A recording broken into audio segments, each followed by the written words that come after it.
like your setup, especially the way that you got your sternum more over the ball here. You're definitely set up in a front anchor alignment. Looks to me in that 65-35 range, and I believe that's a good setup position for you. I also like the amount of foot flare you have.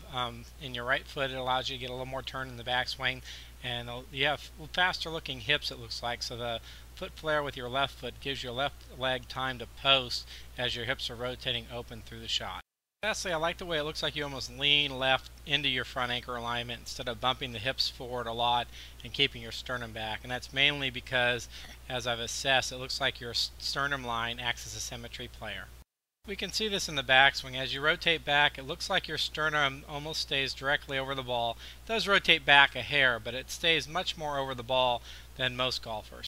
During the downswing, you actually fall back. We can see how much more your head is behind that post now than it was at the top of the backswing. You're trying to make room for extension here, and you're doing it without adding verticals into your golf swing. And this is one reason why your body sort of stalls and you flip it and you get those face pulls and those hooks. And you've noticed that closed club face through the ball.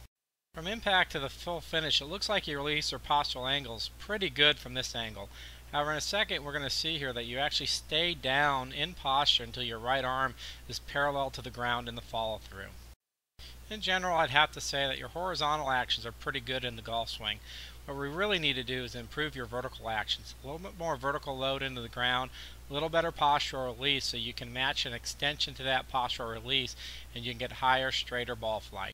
In general, I like your address position from the down the line view. We'll have to investigate whether you need a little bit more squat load and a little higher chested address, but for now it looks pretty good.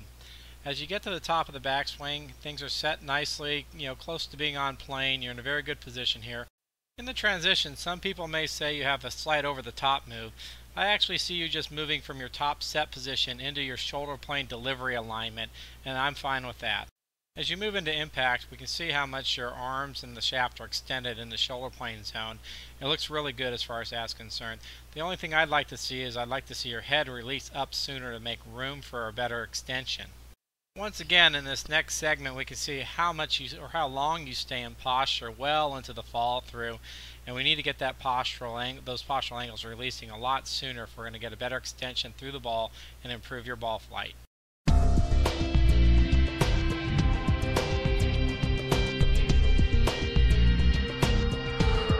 Driver swing, we see a lot of the same things from this face-on view. Good posture, good setup, good rotation in the backswing. You do hang back through the ball a lot, and again, that causes a stalling in the golf swing and a flipping of the club, which closes that club face through impact. We need to get those verticals releasing a little bit better in the golf swing. In general, I like your setup from the down the line view.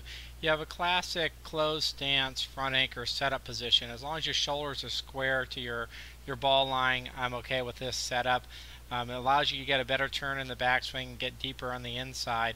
Once again, the main thing I want you to do is learn to release your verticals better, use your verticals better, so that we could help stabilize the club and straighten out your ball flight.